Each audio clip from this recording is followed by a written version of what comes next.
everyone, welcome to the next session of Hindu law. As you know, in last session I discussed with you the schools of Hindu law. Basically the rules and regulations, or you can say certain code of conduct that is followed in different societies of India.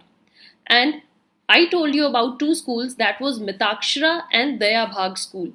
Those students who have not watched last session, on the top you see the link, go and watch out what exactly these schools refer to.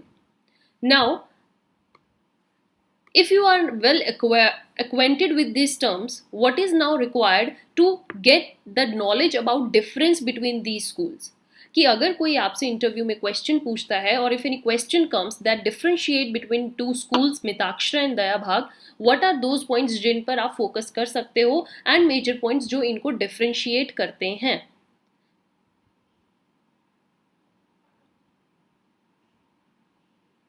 तो आज के इस session में हम यही जानेंगे. And the students, you can also get in touch with us through this mail address and contact number. We are there for you to solve any queries, any doubts. Most of the students are sending so much love and respect through the comments. They are sharing their experience with me. Thank you so much.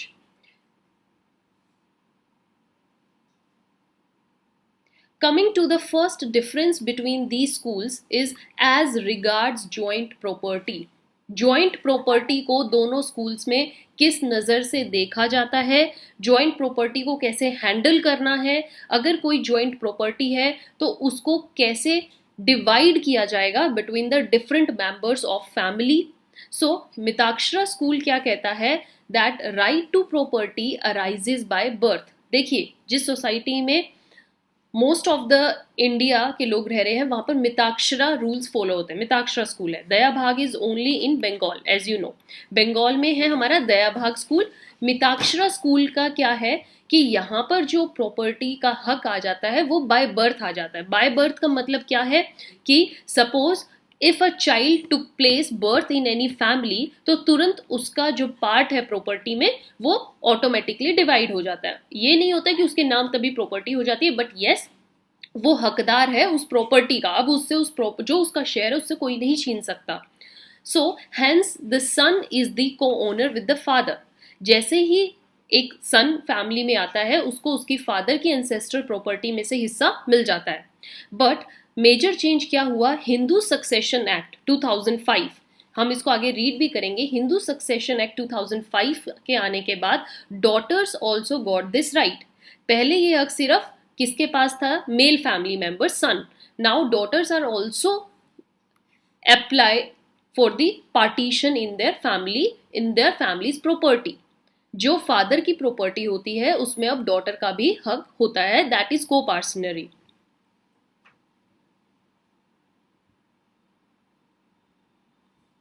Now, father has restricted power of any alienation. Yes, Mitakshara school के according father cannot easily alienate from the property, किसी को अलग नहीं कर सकते, and son can claim their partition even against the father.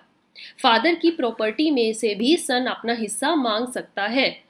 लेकिन अगर हम दया भाग के स्कूल को कंपेयर करके देखें, dear students listen it carefully. Daya Bhaga school में क्या है, right to property by death. Okay, means जब सन, डेथ का मतलब क्या है, जब फादर के नाम जो प्रॉपर्टी है, फादर की फॉर एनी रीजन डेथ हो जाती है, तभी वो प्रॉपर्टी आगे सन में पास होगी.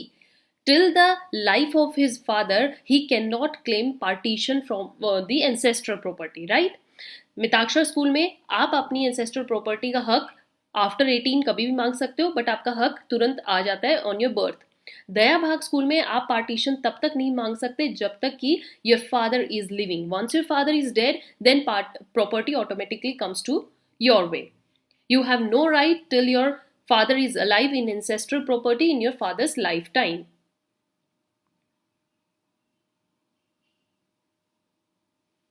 राइट जैसे कि अभी मिताक्षरा स्कूल में था, क्या फादर के पास रिस्ट्रिक्टेड पावर है कि वो प्रॉपर्टी को एकदम से अलग नहीं कर सकते, बिकॉज उसमें नेक्स्ट जनरेशन का भी हक है. But as we see in Daya Bhaga school की यहाँ पर नेक्स्ट जनरेशन का जब तक राइट नहीं है, जब तक फादर की लाइफ है, तो फादर अपनी लाइफ के रहते रहते ही हैज एब्सोल्यूट पावर, वो प्रॉपर्टी को किसी से भी अलग कर सकते हैं, और सन अपना पार्टीशन नहीं मांग सकता, even not maintenance. So the interest of every person would on his death pass by inheritance है। लेकिन जैसे ही फादर की डेथ होगी तो उनकी प्रॉपर्टी ये नहीं है कि ऑटोमेटिकली सिर्फ उनके बच्चों पे जाएगी। No, however be the inheritance generation, like उनके हायर्स में उनकी विडो हो सकती है, मीन्स विडो वाइफ, डॉटर्स भी, सन भी, जो भी इनहेरिटेंस लेडर में होंगे, they all can claim their property.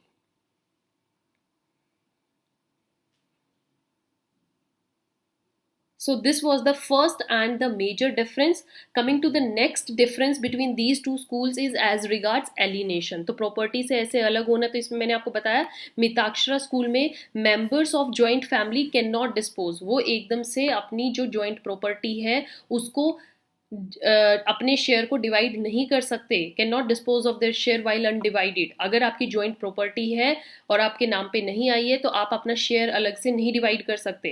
लेकिन दया भाग स्कूल में अगर हम देखें, any member of joint family वो अपना शेयर बेच भी सकता है, किसी को ट्रांसफर भी कर सकता है, इवन व्हेन अगर वो इनडिवाइडेड है।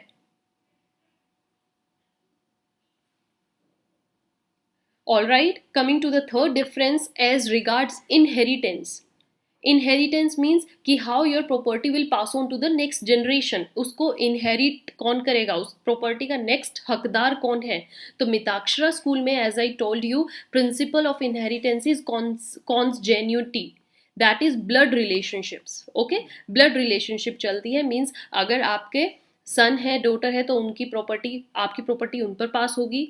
But cognates are postpone to agnates, this is very important. अब आप कहोगे कि मैम कॉग्नेट्स और एग्नेट्स में क्या डिफरेंस है। सी, कॉग्नेट्स जो होते हैं,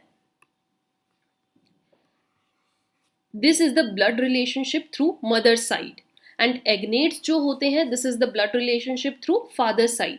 तो जो फादर की प्रॉपर्टी होती है, मीन्स जो प्रॉपर्टी है उस पर पहले हक एग्नेट्स का होता है, मीन्स जो फादर साइड की लाइन होती है। मदर साइड के जो जनरेशन है उनकी प्रॉपर्टी पर हक लेटर होता है अगर एग्नेट्स नहीं है तो। रिमेंबर दैट जब हम सक्सेशन एक्ट करेंगे तो उसमें आपको मैं पूरा फ्लो चार्ट के साथ समझाऊंगी, you will get to know each and every term. If we see in Daya Bhaga school, तो दया भाग स्कूल में कैसा है, इनहेरिटेंस में प्रिंसिपल यहाँ पर कॉन्सजेन्यूटी का नहीं चलता है, यहाँ पर स्पिरिचुअल एफिकेसी का चलता है। Spiritual efficacy means this is offering of pindas, this is pindas. Okay, some cognates like sister, son are preferred to many agnates. यहाँ पर ऐसा नहीं है कि किस में प्रॉपर्टी जानी है, cognates और agnates, it depends upon your offering of pindas who is more closer to you. यहाँ पर सिस्टर का सन भी क्लोज हो सकता है, और it's not about differentiate between cognates or agnates in simple language.